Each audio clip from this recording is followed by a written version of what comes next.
এজন্য হেনা হেনা করে যতই যুবকেরা লাফাক, এখনকার প্রত্যেকটা মা বাবা চালাক, ছেলের কর্ম থাকা লাগবে সরকারি চাকরিজীবী। কথা কোন ঠিক না বেঠি? একটা সত্য কথা কি কয়ে লাইতাম? আরে বাপরে বাপ, আমি যেদিন বিয়া করবার যাইবারে সত্য কথা কইছি, আমার মিয়া পাওয়া কঠিন, কিন্তু আমার ভাই সরকারি চাকরিজীবী, মিয়ার বাপের কয় লাখ লাগবে তাই দিমু। জোরে কর না আল্লাহু আকবার। আল্লাহু আকবার কিটা কইছে রে? নাউজুবিল্লাহ, জোরে কর না খা। আমার ভাই সরকারি চাকরিজীবী হয়েছে, মিয়ার বাপ 10 লাখ লিয়া রেডি হয়ে আছে বারে, আর এত বড় একটা বক্তা বসে আছে, মিয়া দিতাম না, হুজুরেরা মসজিদ ঝাড়ু দিয়া খাইবারে, আর আলু ভাত ছাড়া ভাতই খাবার পারে না। জোরে কর না নাউজুবিল্লাহ। এরকম মন মানসিকতা নিয়ে যারা বসে আছেন, আল্লাহর রাস্তে দুইটা পায়ে হাত ধরে বলি, এখনো পর্যন্ত চেঞ্জ করেন। আল্লাহর রহমতে আমার বউ এখনো পর্যন্ত গোবরে হাত দেয় নাই। জোরে কর না আল্লাহু আকবার। এই জন্য আমি বলি, হুজুরদেরকে মিয়া দিলে ঠকবেন না। আল্লাহু আকবার কইতেন না? আল্লাহর রাসূল সব থেকে নারীদেরকে বেশি ভালোবাসতেন, মহব্বত করতেন। কথা বলেন ঠিক না বেঠি? আচ্ছা বলেন তো দেখি, এখানে যারা বসে আছেন, যদি মাহে রমজানের আগে মরে জানে দোয়া না পড়ে, আল্লাহর নবীজি বলেন যদি কোনো ব্যক্তি মাহে রমজানের আগে দোয়াটা পড়ে, আল্লাহ পাক বলেন এমনও তো হতে পারে ওই ব্যক্তির হায়াত আমি আল্লাহ বাড়িয়ে দিতে পারি। আরে ভাই সুবহানাল্লাহ বলেন না কেন? আলহামদুলিল্লাহ চলে যাবে। আল্লাহ তাআলা কবুল করুন দানটারে, জোরে বলেন আমিন। আশরাফুল ইসলাম 2000 টাকা কালীগঞ্জ থেকে, আল্লাহ কবুল করুন, জোরে বলেন আমিন। আমিন। আমার কলিজার টুকরা বাবাসিরা বলেন তো দেখি, তাহলে মাহে রমজান আসার আগে অন্তত পক্ষে আমাদের প্রত্যেকটা মুসলমান পরিবার পরিজনের পিছনে দোয়াটা প্রয়োজন আছে না নেই? আরো জোরে বলেন আছে না নেই? আল্লাহর নবীজি বলেন যদি কোনো আমার উম্মতে মুহাম্মাদি মাহে রমজান যদি পেয়ে যায়, ও যেন মনে করে নেয়, ওর যদি ইখলাস নিয়ত যদি ঠিক থেকে থাকে, মাহে রমজান আসার আগে দোয়া পড়ার সঙ্গে সঙ্গে ওর জীবনের তামাম গুনাহগুলিকে আল্লাহ সঙ্গে সঙ্গে মাফ করে দেয়। অথচ আমার দেশের মুসলমান খালি খাওয়া আর খাওয়া নিয়ে ব্যস্ত। শাবান মাস আসলো খাওয়া লাগে, রজব আসলে খাওয়া লাগে, খালি খাওয়া খাওয়া, এ কথা বল না কেন? কিন্তু আল্লাহর নবীজি বলেন আগে ত্যাগ করো, এরপরে ভক্ষণ করো। আপনি গাছ লাগিয়ে যদি সঙ্গে সঙ্গে বলেন গাছ আমাকে আম দাও জাম দাও, কি সম্ভব? গাছ বলবে আমাকে আগে মেরে ফেল, এরপরে যা দাওয়াত দেব, কারণ লাগিয়ে লিখা বল।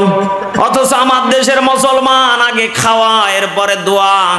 বলেন তো দেখি, মুসলমান যদি এভাবে চলতে থাকে, আমার বিশ্বাস একটারও আমল বন্দেগী হবে না। কারণ মাহে রমজানে যেই সমস্ত ব্যক্তিগুলি রোজা রেখেছে, সকাল থেকে নিয়ে সন্ধ্যা পর্যন্ত কত বাজারে ফল দেখেছে, জিলাপি দেখেছে, বেগুনির চপ দেখেছে, কত আইটেম দেখেছে, এরপর মুসলমান সারাটা দিন খায় নাই। বলেন তো দেখি, ওর দিলের ভিতরে একমাত্র ভয় ছিল, তিনার নাম কি? ইমানের পথে অবিচল থেকে আমার মরণ যেন হয়, তোমারই কাছে মিনতি আমার, তোমারই কাছে মিনতি আমার, হে রহিম দয়াময়, ইমানের পথে অবিচল থেকে আমার মরণ যেন হয়। জোরে বলেন আমিন। কলিজার টুকরা বাবাজিরা বলেন তো দেখি, ইমানের পথে মরণ দরকার আছে না নেই? আরো জোরে বলেন আছে না নেই? আল্লাহর নবীজি বলেন মাহে রমজান আসার আগে তোমাদের প্রত্যেককে 3টা কাজ ছেড়ে দেওয়া লাগবে। কয়টা? আরো জোরে বাম দিকের ভাইরা কয়টা? আরে জোরে বলেন কয়টা? আল্লাহ রাব্বুল আলামিন বলেন ইয়া আইয়ুহাল্লাযীনা আমানু তুবু ইলাল্লাহি তাওবাতান নাসুহা। জোরে বলেন আল্লাহু আকবার। এখানে যারা বসে আছেন, অন্তত পক্ষে মাহে রমজান আসার আগে প্রত্যেকটা মানুষকে খালেস দিলে তওবা করে মিথ্যাকে ছেড়ে সামনের দিকে যাওয়া দরকার আছে না নেই? আল্লাহ রাব্বুল আলামিন বলেন ওই ব্যক্তিকে সব থেকে আমি আল্লাহ ভালোবাসি। কাকে? আল্লাহ পাক এবার বলে দিচ্ছেন ওয়া ইন্নী লাগাফফারুল লিমান তাবা ওয়া আমানা ওয়া আমিলা সালিহান সুম্মা তাদা। জোরে বলেন আল্লাহু আকবার। আল্লাহ রাব্বুল আলামিন জানিয়ে দিচ্ছেন ওয়া ইন্নী লাগাফফারুল লিমান তাবা, আমি অবশ্যই নিশ্চয় ওই বান্দাকে ক্ষমা করে দেব। লিমান তাবা, যারা তওবা করবে। বলেন তো দেখি তওবা করা দরকার আছে না নেই? এখানে যারা বসে আছি আমরা সব ফেরেশতা না আল্লাহর ওলি? কোনটাই না। এখানে যারা বসে আছেন প্রত্যেকের জীবনে, পারিবারিক জীবনে, প্রত্যেকের চলাফেরায় গুনাহ নামক নিয়ামতটা আছে না নেই? এটা নিয়ামত নাই গজব? কথা বল না কেন? হ্যাঁ, আল্লাহর নবীজি বলেন আমার সাহাবায়ে কেরামদেরকে আমি দেখেছি যেদিন থেকে আমি বয়ান পেশ করেছি মসজিদে নববীতে, আমার সাহাবায়ে কেরামদেরকে দেখেছি আয়াতের উপরে তারা এত পরিমাণ চলমান ছিলেন, এত পরিমাণ অটল ছিলেন, তারা আরো পরিমাণ এই কান্নার রোল নামক নিয়ামতটাকে তারা বাড়িয়ে দিয়েছিলেন। চিৎকার মেরে বলেন আল্লাহু আকবার। অথচ আমাদের পাপে ভরা, মাথার তালু থেকে পায়ের তালু পর্যন্ত গুনাহ করতে করতে আমরা শেষ করে ফেলেছি। এরপরও কত যুবককে দেখবেন 14 ফেব্রুয়ারি আসার আগেও রেডি। কথা বল না কেন? কত যুবকেরা এখন থেকে রেডি। আজকে আবাদপুকুর বাজারে গিয়েছিলাম, যাওয়ার পরে বললাম ভাই বক্তাদেরকে ফুলের শুভেচ্ছা জানাবো, কিছু ফুল দেন। হুজুর এখন ফুল কিনতে পারবেন না। পারবো না মানে? সমস্যা কি বলেন? উনি আমাকে ডাক দে বলতেছে হুজুর সত্য কথা কি বলবো, আপনারা কি শুনবেন? কি বলবো? বলে হুজুর সামনে 14 ফেব্রুয়ারি, আজকে মাত্র 12 তারিখ, মাত্র 2 দিন বাকি। একটা ফুলের দাম ছিল 10 টাকা করে, সে গোলাপের দাম এখন 70 টাকা। সুবহানাল্লাহ। এই ফুলের দাম বাড়িয়েছে সবগুলি ফেরেশতা না আপনার ছেলে মেয়ে? এই কথা বলেন না কেন? এজন্য আমার বাবাজিরা আমি যেটা বোঝাতে চাচ্ছিলাম আমার যুবক ভাইদেরকে, বাস্তব জীবনটা অত সহজ না। কারণ কর্ম ছাড়া এখনকার বাবা মা ছেলেকে মেনে নিতে চায় না। এজন্য হেনা হেনা করে যতই যুবকেরা লাফাক, এখনকার প্রত্যেকটা মা বাবা চালাক, ছেলের কর্ম থাকা লাগবে সরকারি চাকরিজীবী। কথা কোন ঠিক না বেঠি? একটা সত্য কথা কি কয়ে লাইতাম? আরে বাপ রে বাপ, আমি যেদিন বিয়া করিবার যাইবারে সত্য কথা কইছি, আমার মিয়া পাওয়া কঠিন, কিন্তু আমার ভাই সরকারি চাকরিজীবী, মিয়ার বাপের কয় লাখ লাগবে তাই দিমু। জোরে কর না আল্লাহু আকবার। আল্লাহু আকবার কিটা কইছে রে? নাউজুবিল্লাহ। জোরে কর না খা। আমার ভাই সরকারি চাকরিজীবী হয়েছে, মিয়ার বাপ 10 লাখ লিয়া রেডি হয়ে আছে বারে, আর এত বড় একটা বক্তা বসে আছে মিয়া দিতাম না, হুজুরেরা মসজিদ ঝাড়ু দিয়া খাইবারে, ওরা আলু ভাত ছাড়া ভাতই খাবার পারে না। জোরে কর না নাউজুবিল্লাহ। এরকম মন মানসিকতা নিয়ে যারা বসে আছেন, আল্লাহর রাস্তে দুইটা পায়ে হাত ধরে বলি এখনো পর্যন্ত চেঞ্জ করেন। আল্লাহর রহমতে আমার বউ এখনো পর্যন্ত গোবরে হাত দেয় নাই। জোরে কর না আল্লাহু আকবার। এই জন্য আমি বলি হুজুরদেরকে মিয়া দিলে ঠকবেন না। আল্লাহু আকবার কইতেন না? আল্লাহর রাসূল সব থেকে নারীদেরকে বেশি ভালোবাসতেন, মহব্বত করতেন। কথা বলেন ঠিক না বেঠি? এই জন্য আমার মা বোনেরা অনেক বড় সম্পদ, দামি সম্পদ, কিন্তু আমার বাবারা বুঝে না, সরকারি চাকরিজীবীর সাথে বিয়ে দেয়, ছেলে থাকে কোথায় সেই বহু দূরে, মেয়ে দেখেন আর একদিকে ফুটুস। জোরে কর নাউজুবিল্লাহ। এই জন্য আমার কলিজার টুকরা বাবাজিরা আমি যেটা আপনাদেরকে বোঝাতে চাচ্ছিলাম, আল্লাহ রাব্বুল আলামিন সুন্দর করে জানিয়ে দিলেন বান্দারে, সব থেকে ওই বান্দাকে আমি আল্লাহ বেশি ভালোবাসি। আল্লাহ পাক বলেন লিমান তাবা, যত পরিমাণ গুনাহ করুক না কেন বান্দা যদি তওবা করে ফেলে, আমি আল্লাহ ওই বান্দাকে সঙ্গে সঙ্গে মাফ করে দেব। ওয়া আমানা, যারা ঈমান এনেছে, ওয়া আমিলা সালিহান, সোম্মাংতাদা, বান্দা তওবা করেছে, অতঃপরে তওবা করার পরে বান্দা টিকে থাকবে, অটোমেটিক বান্দার প্রত্যেকটা গুনাহকে মাফ করে ডাইরেক্ট ফাদুখুলি ফি ইবাদি ওয়াদুখুলি জান্নাতি। জোরে বলেন আল্লাহু আকবার। বলেন তো দেখি, তওবা করলে মাফ করবেন কে? আরো জোরে বলেন কে? অথচ দেশের যুবকেরা বইয়ের কাছে বাসর রাতে মাফ চাই, তওবা করে। কথা বললে কেন? মহারানা টাকা দিতে পারে না, বিয়ে করেছে। আপনাদের কষ্ট হচ্ছে নাকি? কষ্ট হচ্ছে? বাস্তব আছে এগুলি বারে। এদেশের যুবকেরা বাস্তব কথা, বাসর রাতে বইয়ের পা ধরে ক্ষমা চাই, মাফ চাই, মাফ করে দাও, দিতে পারি নাই, সময় হলে দিয়ে দেব। অথচ যুবকটা কত এখনো দাদা আছে, মোহরানা শোধ করে নাই, খাচ্ছে, চালিয়ে যাচ্ছে। আল্লাহ নবীজি টাটকা দলিল, যতদিন পর্যন্ত ভক্ষণ করবেন, আপনার বিবি আপনাকে এমনি বলেছে মাফ করে দিলাম, অন্তরের দিকে তাকিয়ে দেখেন এক জাররা পরিমাণ আপনাকে মাফ করে নাই।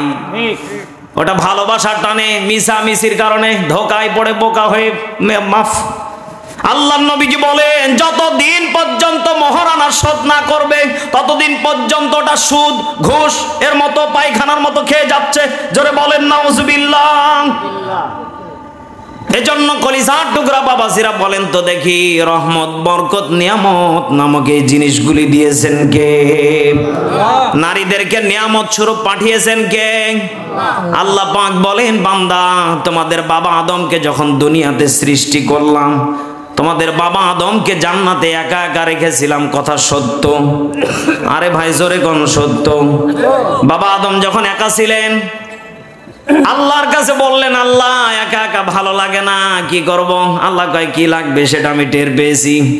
আল্লাহ পাক বলেন, যাও ফেরেশতা জিবরাইল, আদমকে বলে দাও ওর ডান পাশে আমি জান্নাতি একটা হুরকে পাঠিয়ে দিয়েছি, সেটার নাম হলো মা হাওয়া। চিৎকার মেরে বলেন আল্লাহু আকবার। এই জান্নাতি হুরটাকে যখন আল্লাহ পাঠালেন মা হাওয়াকে, বাবা আদম ডান দিকে কাঁধ হয়ে দেখার জন্য চেষ্টায় ছিলেন, সঙ্গে সঙ্গে জিবরাইল ঘাটটাকে ধরে ফেললেন আল্লাহর হুকুমে। কারণ বলেন তো দেখি, একজন অপরিচিত মহিলার গায়ে হাত দিতে গেলে মোহরানার দরকার আছে না নাই? আছে না নাই? আরে বাবা আরো আসতে কোন আছে না নাই? মা বোনেরা শুনে ফেলবে, বুঝেন নাই? হ্যাঁ, আপনারা যে কোন চালাক, নগদ টাকা দিয়ে বিয়ে করছি বারে, জোরে কোন আল্লাহু আকবার। আল্লাহ রাব্বুল আলামিন বললেন, জিবরাইল ঘাটটা ধরে ফেলো। আদমের সঙ্গে সঙ্গে বাবা আদমের ঘাটটাকে ধরে বললেন, আল্লাহর পক্ষ থেকে হুকুম এসেছে, মানা লাগবে। কি মানা লাগবে? হুকুম এসেছে মোহরানা দেওয়া লাগবে, তারপরে টাস। আল্লাহু আকবার বলেন। বাবা আদম তখন মুচকে হাসি দিয়ে বললেন, জিবরাইল যা করার তাড়াতাড়ি করো, সহ্য হচ্ছে না, ও ডাগা ডাগা চোখ দেখে আমি পাগল। আল্লাহু আকবার। তুমি রহমান, তুমি মেহেরবান, অন্ধ গাহে না শুধু তোমারি গুণগান। ঠিক না বেঠি? আরে বোঝে বোঝে না ওরা তোমারি শান, বোঝে বোঝে না ওরা তোমারি শান। তুমি রহমান, তুমি মেহেরবান। জোরে বলেন মারহাবা। কখনো তোমাকে যদি ভুলি, হেদায়েতের আলো জ্বেলে কাছে নিয়ে তুলি। আমিন। আরে ভাই জোরে কর না আমিন। কখনো তোমাকে যদি ভুলি, হেদায়েতের আলো জ্বেলে কাছে নিয়ে তুলি। দয়া করো মায়া করো, দয়া করো মায়া করো, ওহ গো দয়াবান। সবাই তুমি রহমান, তুমি মেহেরবান, অন্ধ গাহে না শুধু তোমারি গুণগান। জবানটা খুলে চিৎকার মেরে বলেন ঠিক না ব্যাঠি? আরে বাজান আরো জোরে কোন ঠিক না ব্যাঠি? এখানে যারা বসে আছেন আমার মনে হয় প্রত্যেকটা মানুষ অন্ধ। কি সভাপতি সে বন্ধ না? প্রত্যেকটা মানুষ এখানে যারা তাকিয়ে আছেন, আল্লাহ পাক প্রত্যেকটা মানুষকে চোখ দিয়েছেন। বলেন তো দেখি এই চোখটা দিয়েছেন তিনি কে? অথচ দেশে আপনি যদি লক্ষ্য করে দেখেন, ট্রেন স্টেশনে গেলে দেখা যায়, বাস টার্মিনালে গেলে দেখা যায় কত মানুষকে আল্লাহ চোখ নামক নিয়ামতটা দেয় নাই। অথচ আপনাকে দিয়েছে, আপনার খবর নেই, খেয়াল নেই। একটা বার যদি আপনি ভেবে দেখেন এই চোখ নামক নিয়ামতটার দাম কত। গত কয়েক বছর আগে আমি মাহফিলে গিয়েছিলাম এই বগুড়াতে। একজন মানুষ আমাদের সাথে খানা খাচ্ছিলেন, হঠাৎ করে বারবার করে কারেন্ট চলে যায়। আমরা রেগে গেলাম, কি ব্যাপার, সমস্যা কি? উনি বলতেছে হুজুর আপনি রাগেন কেন, সমস্যা কি? মাত্র 2টা মিনিট কারেন্ট চলে যাওয়ার কারণে আপনাদের যদি বিরক্ত বোধ মনে হয়, আমার জীবনে আজকে 40টা বছর ধরে কারেন্টের কোনো লাইট নেই, আলো নেই। আমি আমার জন্মধারণী মাকে আমি দেখতে পাই না, আমার স্ত্রীকে আমি দেখতে পাই না। অথচ আমি 1-2টা সন্তান জন্ম দিয়েছি, এখনো পর্যন্ত আমার দেখার ভাগ্য হয় নাই। আমি একটা বারের জন্য আল্লাহর কাছে রাগি নাই। চিৎকার মেরে বলেন আল্লাহু আকবার। অথচ দেশের মুসলমান নিজের বিবিকে দেখে, মাকে দেখে, সন্তানকে দেখতে পায়। অথচ দেশের মুসলমান মাদ্রাসা মসজিদকে দেখতে পায় না। এদেশের মুসলমান ওলামা ইকরামদেরকে দেখতে পায় না। এই যে দেখেন আজকের মাহফিলে বড় কষ্ট লাগে। আপনি যদি দোকানপাটের দিকে যদি তাকিয়ে দেখেন কত মানুষগুলি ঘুরে বেড়াচ্ছে। আল্লাহ পাক বলেন ওয়ানাহশুরুহু ইয়াওমাল কিয়ামাতি আমা, কিয়ামতের মাঠে আমি আল্লাহ 3 শ্রেণীর ব্যক্তিকে দাঁড় করব, যাদের জবাব দেওয়ার মতো কোনো টার্গেট থাকবে না। 1 নাম্বার হলো তারা যারা দেখেছিল এই জলকই নুরানি হাফিজিয়া মাদ্রাসাতে একটা জান্নাতের বাগান সাজানো হয়েছিল। সেখানে অনেক মানুষ গিয়েছিল, কিন্তু অধিকাংশ মানুষগুলি দোকানে ঘুরে বেড়াচ্ছিল। আল্লাহ পাক বলেন ওদেরকে কিয়ামতের মাঠে আমি আল্লাহ অন্ধ করে তুলব। ওরা দেখার পর না দেখার ভান করে ঘুরেছিল। বলেন তো দেখি যদি এরকম পরিস্থিতি যদি কিয়ামতের মাঠে হয়ে যায়, বলেন তো দেখি সেই দিন আমরা জান্নাতি না জাহান্নামী? আরো জোরে বলেন জান্নাতি না জাহান্নামী? পৃথিবীতে কেউ স্থায়ী হয় না, হক না সে ফেরাউন কি বানাম রোদ, ধরাতে চিরকাল রয় না, ভবেতে চিরকাল রয় না। ঠিক না বেঠি? চলে যাই সব ছেড়ে যেতে হয়, মৃত্যু মানে না কোনো পরিচয়। সব রাজা মহারাজা, সব রাজা মহারাজা আর মহাবীর, মৃত্যু মানে না কোনো পরিচয়। পৃথিবীতে কেউ স্থায়ী হয় না, হক না সে ফেরাউন কি বানাম রোদ, ভবেতে চিরকাল রয় না, কেউ ভবে চিরকাল রয় না। চিল্লা বলেন ঠিক না ঠিক? এরপর মা কিন্তু আপনারা আমার জন্য বদদোয়া করে নাই। 10 মাস 10 দিন মা গর্ভে ধারণ করে রাখছিলেন। 2 নম্বর কারণ হইল আমার বীর আমার বন্ধুগণ, এই মা জননী প্রসবের যন্ত্রণা, ব্যথা বেদনা, আহারি যখন একটা মায়ে যখন সন্তান ডেলিভারি দিতে যাবে, একজন মাই জানে তার কত কষ্ট হয়। আহারি পুরো দুনিয়াটা যদি একদিকে দিয়ে দেওয়া হয়, পুরো দুনিয়া যদি একদিকে শোকগুলি দেওয়া হয়, আর যদি ব্যথাগুলি একদিকে দেওয়া হয়, আমার মাকে কাইন্দা কই দুনিয়ার সুখগুলো একদিকে দেওয়া হইল ব্যথার সমতুল্য হইব না। আমার বেইরা আমার বন্ধুগণ, এরপরও কিন্তু মা আল্লাহর কাছে বদদোয়া করে নাই, বরঞ্চ আপনার আমার বাবার ডাক দিয়ে কইছে, স্বামী এই যে লও চাবি নামক তোমারে দিয়ে দিলাম, আমি যদি বাচ্চা হইতে যায় যদি মারা যায়, আল্লাহ মা কইছে, বা স্বামী চাবিটা লইয়া লাও, আমি যদি মারা যায় আপনি আমার সন্তানটারই নিজের মতো করে লালন পালন কইরেন। কারণ আমিও একজন বাবা, আমিও জানি আমার বিবি যেদিন বাচ্চা হই, আমার বিবির আমি দেখছি চক্ষু দুইটা উল্টায়া দিছে, আমি চোখে পানি ধরে রাখতে পারলাম না, আমার মনে পড়ে গেল আমার মায়ের কথা। আমি তখন ভাবলাম আমার বিবির মতো আমার মা কষ্ট করছে, কথা বলেন ঠিক না ঠিক? আমার ভাইরা আমার বন্ধুগণ, আজকে জনম দুঃখনী মা কবর থেকে কান্দি, অথচ এমন সন্তান আছে মায়ের কবরের পাশে যাই না, বাবার কবরের পাশে যাই না। আহারে জনম দুঃখিনী মা কতই না কষ্ট করছে। আমার ভাইরা একটু দিলটা নরম করে দিয়ে নিজের দিকে নিজে চিন্তা করেন, নিজ দিকে মাথাটারে নোয়া দেন, আর চিন্তা করে দেখেন আপনিও কিন্তু একটা বাবা হইছেন, আপনিও কিন্তু একজন মা হইছেন। ও মা, আপনাদেরকে আমি দিলের কানটা খুলিয়া কথাগুলি শোনার জন্য অনুরোধ করব।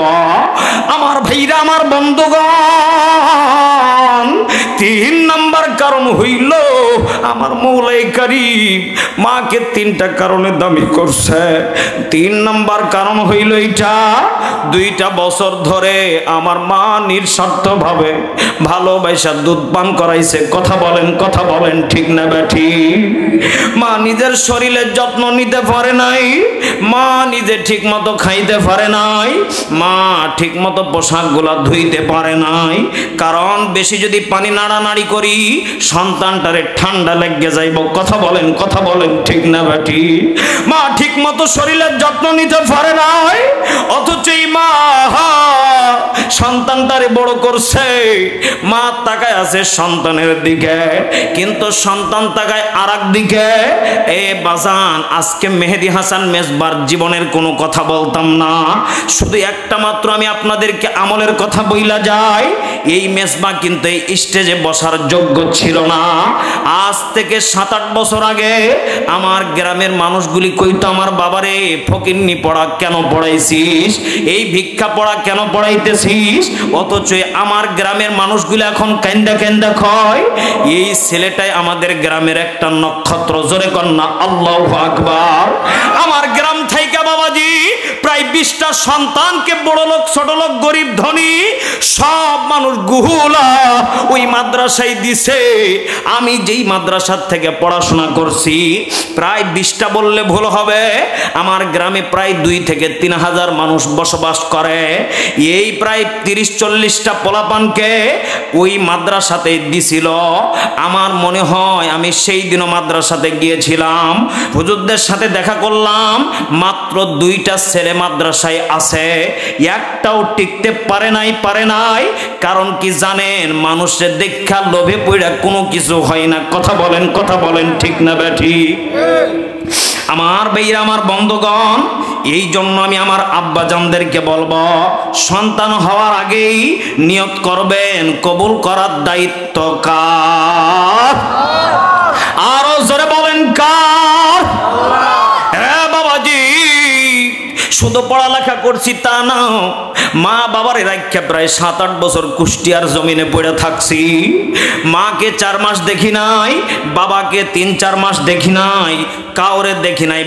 ভাইয়ের জন্য কান্না করতাম, মায়ের জন্য কান্না করতাম, বাবার জন্য কান্না করতাম। মাঝে মাঝে যখন মায়ের কথা মনে পড়ে যায়, অটোমেটিক চোখ দেয়া পানিগুলি ধরে রাখতে পারতাম না। এরপরও কষ্ট করে পড়াশোনা করছি। আমার টার্গেট, আমার উদ্দেশ্য, আমি দিন প্রচার করব, নিজে এলেম অর্জন করব। আমার মাকে আমি মাঝে মাঝে কইতাম, মা গো আমার একটু দোয়া কইরা দাও। আমার বাবা আমার জড়িয়ে ধরে দোয়া করছে, আমার মাও করছে। এখনো পর্যন্ত আমার মা বাবা আমার ছাড়া কিচ্ছু বোঝে না। আমি এখান থেকে বুঝতে পারলাম, আজকে ওয়াজের জগতে 7 বছর, এখান থেকে বুঝলাম আমার মা বাবার দোয়ার কারণে এই মেজবাকে দিনের পথে রাখছে। কথা বলেন ঠিক না বেটি? এই জন্য আমার আব্বা জানেরা সন্তানদেরকে দিনী পথের পথিক বানায়া দেন। আমার মওলাই কারীম ডাক দেয়া কয় কি জানেননি? কোন সন্তান যদি মা বাবার জন্য যদি এক ফোঁটা চোখের পানি ফেলানোর চেষ্টা করে, ওর মা বাবা কবরে কেমনে আছে ও জানে না।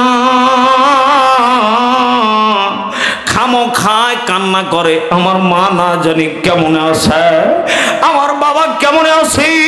আমার আল্লাহর নবীজি ডাক দেয়া কয়, আমার উম্মত কেবলমাত্র চোখে পানি আসার আগ মুহূর্তে, নাকের ডগায় আসার আগ মুহূর্তে ওর মা বাবার কবরটাকে জান্নাতিওয়ালা বানায় দিয়েছি। চিৎকার মেরে বলেন আল্লাহু আকবার। জোরে লা ইলাহা, আর জোরে লা ইলাহা,